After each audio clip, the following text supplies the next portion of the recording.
G'day Eagles fans, welcome back to True Eagle.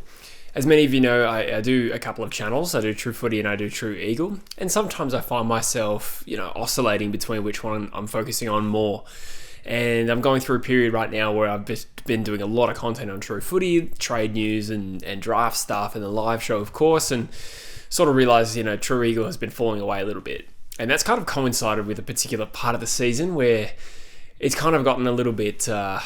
maybe the word is jaded. I'm feeling a little bit jaded with West Coast at the moment. Towards the back end of our worst ever season, whether you think it's our worst ever season is an interesting one, and that's probably up for debate. But and I'll explain why shortly. But coming towards the end of the season, we have 3 fixtures left that fill me with dread. All of them. We've got the Adelaide Crows on Sunday, and then we've got the Bulldogs, and those are the two sides with the highest percentage in the league. So, in other words, the highest capacity to slaughter teams. And we've been butchered once by each side already this year. And I have a feeling it's only going to be worse the second time around, regardless of the venue. Actually, no, we haven't played the Bulldogs this year. I'm thinking about last year. In any case, that didn't go so well. And we know what our history against Sydney is. So yeah, I just thought I'd do a video touching base with West Coast. And, over the course of this season, I've definitely skewed positive. And, I stand by that in the sense that we went through this period of, 10 to 12 weeks this year where we started to play a bit more of a recognizable brand than we previously had when we were bad, right? So I contrast that with mostly like the back end of last year. We won 3 of our first 10. That was great. And I'm not sure whether it was all after the bye or around the bye, but the West Coast that rolled out for the second half of 2024, I remember doing the game reviews, and aside from the 2 wins we had late against the Gold Coast Suns and North Melbourne, I do remember just thinking, what was that? Like, namely, the Carlton performance last year at Optus when they had half a team out. When we played Hawthorn, although in hindsight, Hawthorn was a pretty good side, the final round against Geelong was just... it was a pathetic first half.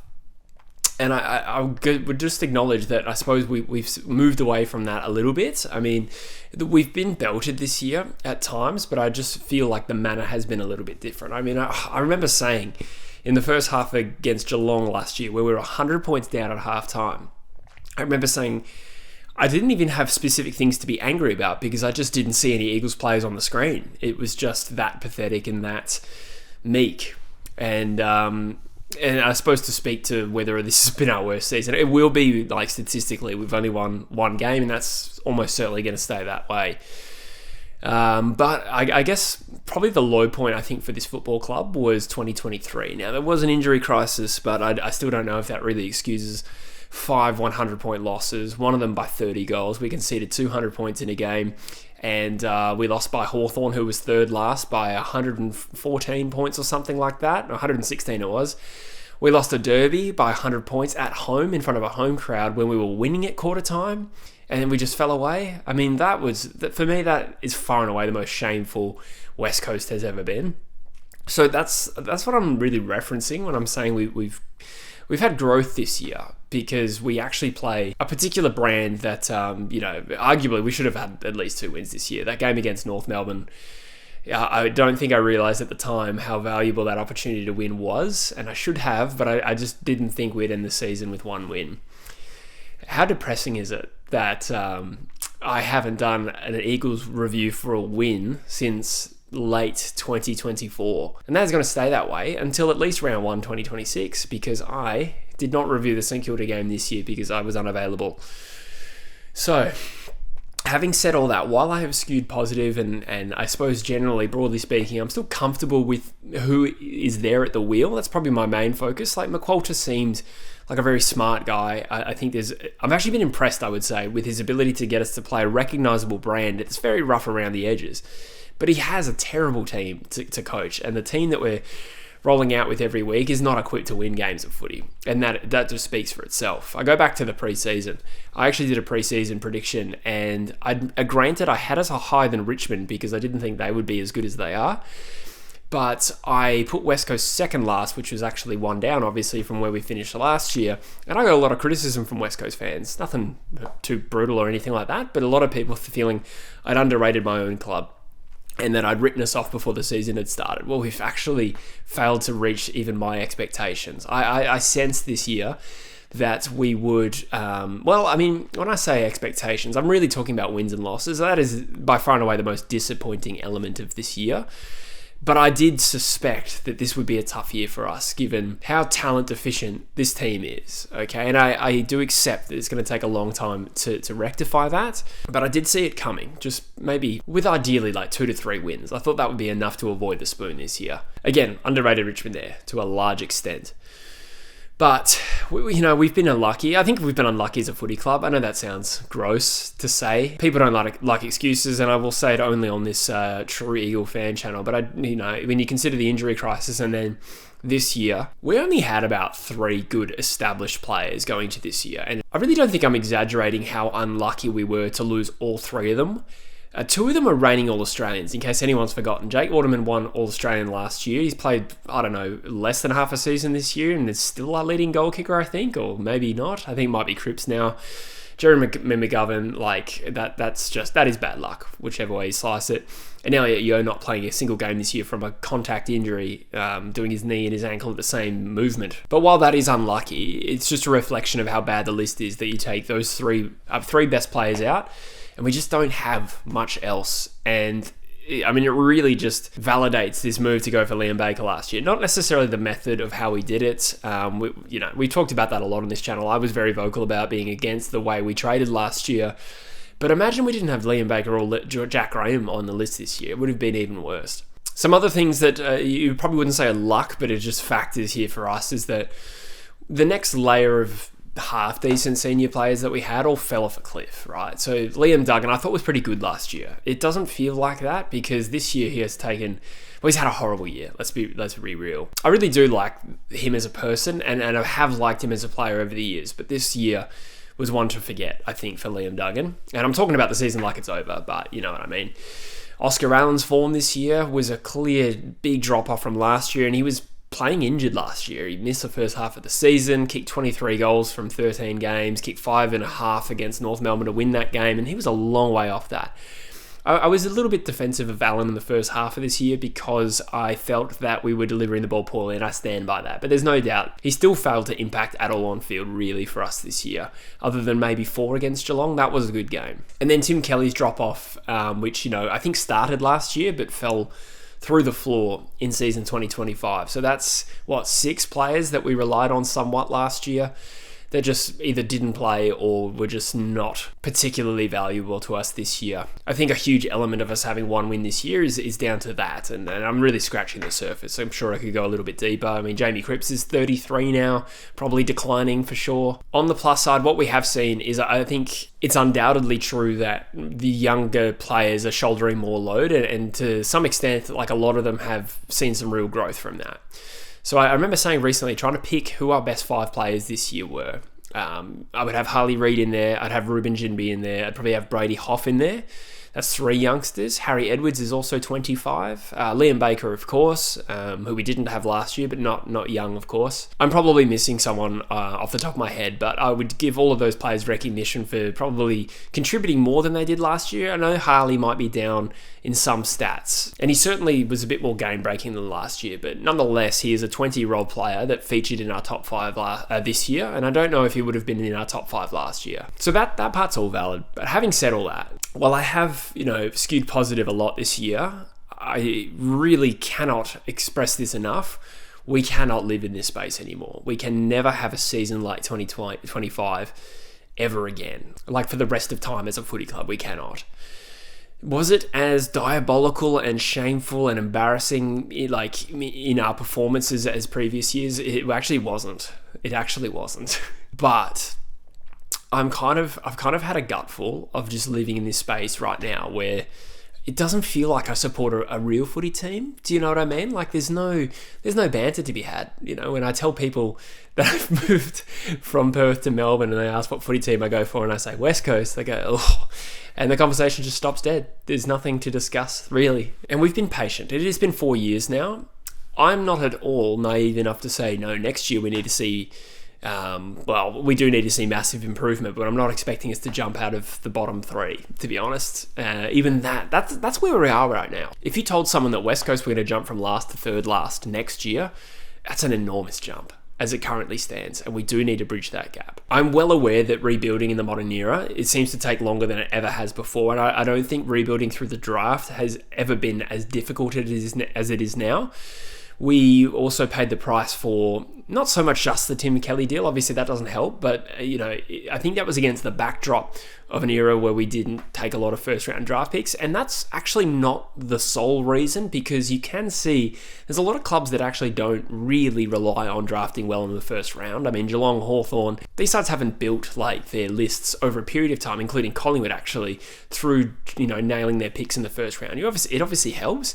But fundamentally, what's different about us and those clubs has been an ability to trade in players that were role players that were able to add something to the side. We've had a horrible hit rate of that. Sam Petrevski-Seton, Zach Langdon. I get the logic of it, but let's call it what it is. We haven't had many, if any, wins in that space. I suppose you could throw Matt Owies, who is really struggling at the moment, I think, at West Coast. And we haven't had enough wins later in drafts over that stretch. And I'm not talking recently, I'm talking 2015 to 2020 to make up any ground on that. So this is really a lagging sort of outcome of, not drafting or recruiting well in general for a number of years prior to everything falling to shit. So how do we prevent 2025 ever happening again? Like I said, it's not been as shameful, but we can't be one of those teams forever that is just putting in honourable losses that are still 7-goal losses. I'm not happy with that. As much as I've focused on the positives in the losses, and I do stand by all of that, a lot of that is coming from the point of view that I'm aware that we suck. So I don't focus on the same negatives in every single review that I do. I mean, I could just repeat myself till I'm blue in the face, reviewing how we lost the contested ball by a massive amount, how we're not getting the ball inside 50 cleanly. But when you see the same thing 20 times in a row this season, I just think that is shit content. Hence why, in my most recent review, I talked about 3 players who had a good game, and I was like, yep, we still suck. But enough's enough. Okay, I accept that this year was terrible, but we really need to be proactive going into this year. Now, do I think that West Coast are aware of how bad they are and are going to be aggressive to try and fix it? I do. I don't.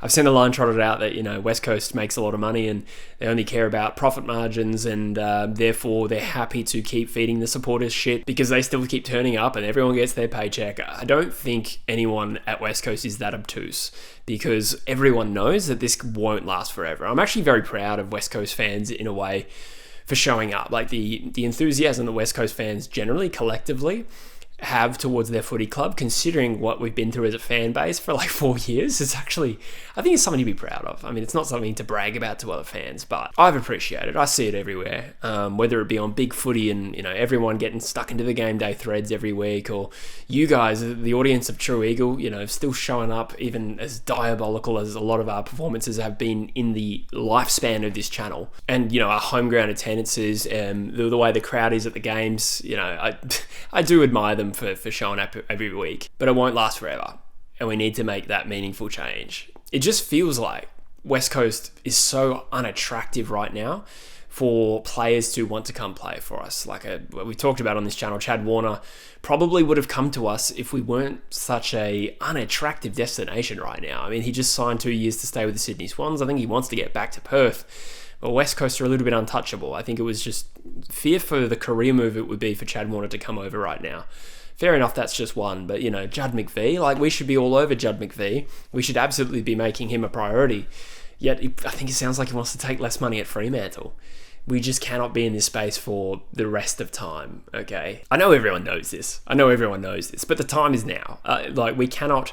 let's be specific. We can't just take all our draft picks this year in the draft and not make any moves for established players. We do need to reinforce the team. This is I've always been an advocate for having a balanced approach to recruiting, and I have also said that we need to hit the draft really hard, but combination of maybe not knowing how bad this season was going to go in terms of wins and losses, and seeing how routinely far off wins we generally are, but also an awareness of the fact that this draft isn't even that strong, to be honest. I think this is one where we can skim off the top, and for the first time throughout this shit period for West Coast, we actually dominate the draft with the amount of draft picks we have. So I actually think that there's a way we come out of this draft with 3 to 4 top 20 picks and hopefully like still a whole host of established players that can reinforce this team. Whether it be Darcy Cameron, whether it be Brandon Starcevich, Judd McVie would just about be top of my shopping list, to be honest. And some less likely ones that, I'd love to still try and get. Like I've talked about Lachie Neale. I don't know if that's really true. And Jack Steele's another player that's potentially going to get pushed out of St Kilda. Like we do need to consider all our options here. Both of those players, or one of those players, maybe not both of them, would be great gets. And we need to look at maybe, how Brisbane rebuilt in that mid-20-teens era, when I think they won the Spoon in 2017. And we're pretty dog shit for a few years before that. In fact, quite irrelevant as a footy club for the best part of 15 years. But I remember, 2013, they had the go-home five players walked out on the footy club. Sam Doherty, does people even remember that he played for the Brisbane Lions? Elliot Yeo, I almost forgot he played for the Brisbane Lions. 3 or 4 years after that, they land Charlie Cameron. I guess that's what it is. It's getting the first one to come and play for your footy club and improve them kind of gets the ball rolling a little bit, because that also became Lachie Neale. It later became Joe Danaher. It later became Josh Dunkley. You can see the same thing happening at the Adelaide Crows. I mean, after their grand final performance, they lost Charlie Cameron, Jake Lever, Mitch McGovern, and for years were untouchable again as well. But then Isaac Rankin wants to play for them eventually, Jordan Dawson. We need to skip to that point as quickly as we possibly can. What we do in this off-season really needs to not disregard the future. Like, I'm not saying we don't take a pick, we'll probably hold pick 1 whichever way you slice it, but our moves need to also have improving in 2026 in mind. Now, we should get Waterman back and Yo back, but it's not going to be enough. We need to reinforce that. So again, I'll make videos in the future about specific targets, and I've alluded to them a lot on this channel, but that's where I'm at the moment. We just cannot live in this space, be this team for too much longer. We need to close the gap between us and the other 2 worst sides in the competition, who are still a fair way off the rest of the competition. So there's now 2 gaps. There's 2 massive cliffs. There's the rest of the comp, Northern Richmond, and then another shameful gap to West Coast. And I do believe also that things can turn quickly, but we do need to make those right moves to instigate that improvement, and that is probably established players. We do need to draft well, like I've said, and I don't advocate for any more of this pick 3 for Matt Owies, Liam Baker, and Bo Allen. Let's not emulate that exact trade, but recruiting mature age established talent needs to be at the forefront of our thinking, I reckon, this off-season. And that, I've talked about priority picks and what that could potentially look like for West Coast this year, and I've said a number of times, I'd be happy with just a couple of extra list spots, so that we could sign, Devon Robertson as a delisted free agent. Now, he's not going to move the needle for West Coast, but what that would actually do, it's just an idea, right? Don't hold me to that particular idea, but I'm thinking if we get a couple of extra list spots, it helps mitigate this disaster of what's happening in the waffle. I mean, West Coast, I think this is either going to be the 5th or the 6th consecutive year West Coast has won the Spoon in the waffle. Now, my understanding is the waffle don't like West Coast. And so, they make it pretty hard for us to recruit for our team. We've been, playing a lot of 2nd to 3rd year AFL, first year even, AFL listed players with a bunch of amateurs from bloody North Beach or something like that. The first thing I would do if I was West Coast would be trying to speak to the West Australian Football Commission and ease up on some of the restrictions we have for recruiting, because, that is a disaster what's happening in the waffle, and it's not facilitating strong development for AFL listed players. In fact, as you look at it right now, the guys who have all performed well in the waffle this year, and there's not too many of them, guys like Sandy Brock, Clay Hall, Tom Gross, for instance, off the top of my head, they're now in the AFL team because a few injuries happened and now they're all getting their opportunities. That cannot continue. But perhaps a way to kind of cheat the system there a little bit is to hold a couple of extra list spots so Dev Robertson can play there. I don't know, it's just an idea. We do need to pull every lever, like Don Pike said, and I'll be watching very closely to see what he does this offseason. He hasn't lost me yet because, our offseason last year was widely criticised, including by myself. One off-season does not define a list manager or a CEO, but I will be watching what we do closely this year, if that wasn't obvious. And hopefully we can get on the right track, because next year I'm not going anywhere. I'm obviously going to still be running this Eagles fan channel for as long as I can help it. But I really don't want to be in a position next year saying, we've seen some growth and won 2 games. I haven't been dishonest or anything like that, or overly forcing my optimism when I talk about positive signs. I've seen them, they're there, but that does not mean that we can stay in this mode in perpetuity. We have to get aggressive, if that wasn't already obvious. I was thinking 2018, for me, that was a very personal memory, or at least like the reason the 2018 Premiership meant so much to me was because, I'd had a rough trot the year before. My mum had passed away, and, that all felt very connected. And that's what I think about when I think about the 2018 Grand Final. I think of that entire time of my life, as well as following the club as so intently for like 10 years before we won that Premiership. It occurred to me as well recently, like the next flag we win, and all the good moments along the way, this will be the True Eagle chapter.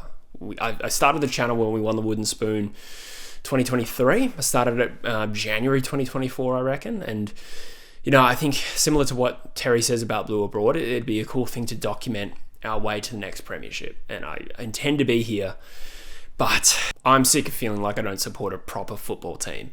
Things need to change. We already knew that, but I am just getting this off my chest. Let me know in the comments what you think. Broadly speaking, I think we're at least heading in the right direction now. Previously, I think we've been directionless. So, this whole dummy spit, this rant that I'm having here is not me suddenly feeling shit about the club and changing my mind or anything like that. It's just reinforcing what everyone else is saying. Call to action. Let's do everything we can to be a competitive football side next year. Anyway, we've got 3 games left. Let's not forget about that. I will be here to review the Adelaide game, probably Monday. You might get that review, maybe Sunday night, we'll see. But I've said everything I need to say for now. Let me know in the comments what you think. Up the Eagles.